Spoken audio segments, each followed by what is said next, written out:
Muchos lectores se han sorprendido al descubrir la forma como se hacía llegar el pescado fresco de las costas del Golfo a la Gran Tenochtitlán. Las diversas crónicas de la conquista relatan cómo los productos del mar eran transportados a pie, envueltos en hojas de plantas remojadas y luego enfriadas con las nieves de los cerros y las montañas. Así, el pescado llegaba en sus mejores características a las mesas de los notables antes de Hernán Cortés. El método para conservar fresca la comida de tierra o del mar es similar en muchas partes del mundo. El principio para conservación es prácticamente el mismo. Los pescados y mariscos consumidos en ciudades tierra adentro, alejadas de las costas, cobraron mala fama, sobre todo en el verano cuando el calor ayudaba a la descomposición del alimento. Esa mala experiencia cobró muchas vidas y alimentó la leyenda negra de la maldad de los productos marinos en ciudades alejadas de las costas. Tal fue el caso de Puebla, donde por una temporada los pescados y mariscos frescos no eran comunes. De ahí la alta demanda de alimentos de ríos, lagos y en salazón. El bacalao, por ejemplo, fue uno de los más socorridos para las familias pudientes y el tenso para quienes no tenían dinero. En Andalucía se empezó a usar la nieve de la Sierra Nevada de Granada para hacer bebidas frescas en temporadas de calor. La conservaban en pozos profundos y la condimentaban con flores y plantas. Es entendible, pensaba el aventurero, la llegada de recetas para refrescar los alimentos marinos por parte de los soldados de Cortés y posteriores inmigrantes al continente americano.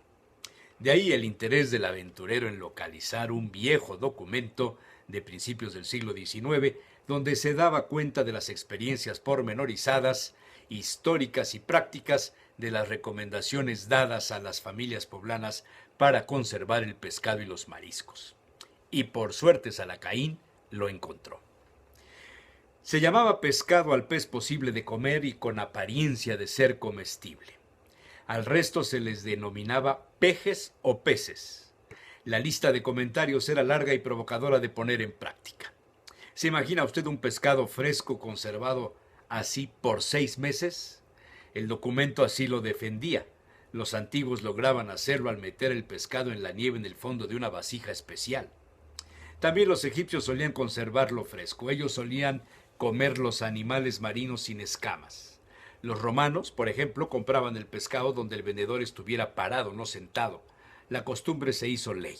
Se prohibió a los pescadores sentarse mientras no hubieran vendido todos sus productos.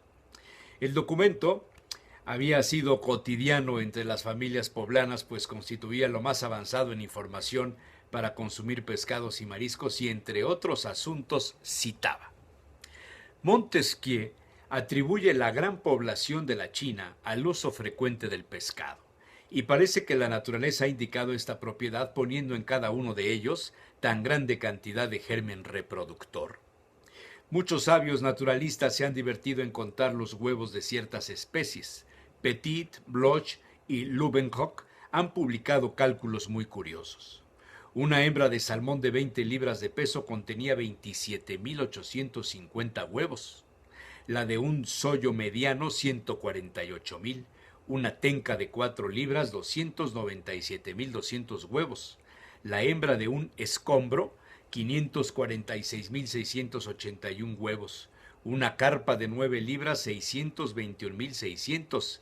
Y la hembra del bacalao, también llamado abadejo, 9.544.000 huevos. El documento, aparecido por vez primera en 1831 y reeditado a lo largo del siglo XIX, presentaba un resumen de los conocimientos evaluados por los editores para conseguir tener bien informados a sus lectores, gente, por supuesto, de cierta posición económica y cultural. Y agregaba el texto: en el siglo XII se reunieron los pescadores de Francia para abastecer París. Entonces se estableció la diferencia entre las arenqueras, encargadas de la venta del pescado del mar, y las pescaderas, que hacían el comercio del pescado de agua dulce. Hasta ese siglo y bajo el reinado de Luis el Joven, no se conoció el arte de salar el pescado de agua dulce, y desde entonces diversas especies de pescados frescos surtían las mesas de los parisienses. pero los deliciosos pescados del Mediterráneo, que no podían soportar el transporte, por acelerado que fuese, parecía que nunca podrían servirse en los banquetes de la capital de Francia, a pesar de que Luis XV, por un ordenamiento real, concedió a título de estímulo una recompensa o gratificación de 9.000 francos al que pudiese hacer llegar fresca a París una dorada, pues no hubo quien la ganase, con grande desesperación de los lúculos del siglo pasado. Se refiere al siglo XVIII el texto.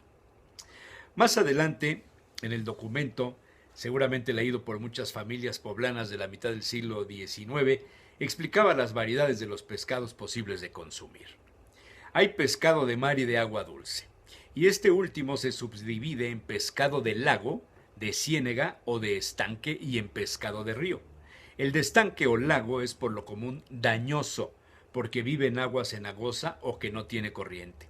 El de río es muy sano, con tal que el río tenga un curso rápido, siendo de menos clase el que se pesca en los que corren lentamente, pues aunque en estos se suelen coger pescados que se aprecian por su gordura, que los hace de buen gusto, es necesario advertir que por esa cualidad son menos sanos, porque todas las grasas son indigestas, y entre ellas la más contraria al estómago es la del pescado. Es menos bueno el de los ríos inmediatos a las grandes ciudades a causa de que se nutre de las inmundicias que desaguan en ellos. El pescado de mar es el mejor de todos porque la sal marina corrige su humedad. Es preferible el pedreguero o que se mantiene en los lugares llenos de rocas. Tiene el segundo rango el que habita en el fondo del mar y los de última clase son con razón los que viven en las orillas o riberas. Hay pescados de mar que suben a los ríos y se nota que cuando han habitado en agua dulce por algún tiempo son más agradables al gusto, pero no está decidido que sean más sanos. Se dice como máxima, señala el documento, carne joven y pescado viejo. Pero esto no es verdad, pues el pescado viejo es más flexible y correoso. Se conoce que es viejo en la dureza y mayor tamaño de sus escamas. El macho es ordinariamente preferido a causa de sus lechecillas, principalmente entre las carpas, pero en cuanto a delicadeza de carne, las hembras son mucho mejores, en especial entre las anguilas. Aquí Salacaín saltó del sillón. Los poblanos de principios del siglo XIX comían anguilas. Y continuó la lectura. Algunos pescados se salan para conservarse o se hacen secar al humo, mas esta preparación los vuelve de digestión muy difícil. El ahumado sobre todo es dañoso y en general todo alimento que ha estado expuesto largo tiempo al humo contrae una cualidad acre, poco conveniente al estómago, citaba el documento. Este tratado contenía más párrafos donde se apreciaban recetas y se privilegiaba comerlo hervido en vino, no tanto en agua, pues el vino corrige sus humedades. Ansioso buscó la receta de la anguila, uno de sus platillos favoritos. Imaginó Salacaín a los comensales de principios del siglo XIX sentarse a la mesa para degustar una anguila. ¿Cómo la habrían comido? Se trataba de la anguila de río, negra por encima, blanca por debajo. Se mechaba el lomo con jamón delgado, se usaba un hilo enmantecado a fin de formar una rueda, es decir, se juntaba la cabeza con la cola y se acomodaba en una sartén con aceite, ajos picados, vinagre, sal, orégano, tomillo y laurel. Después de frita, la anguila se añadía a un caldo y se metía al horno a 2 fuegos hasta consumirse el caldo. Un trozo de papel faltaba en esa página y Salacaín se quedó con la duda de cuál sería la última recomendación para comer ese maravilloso manjar de los ríos, hoy seguramente extinguida en el territorio mexicano, la anguila. Los periodistas.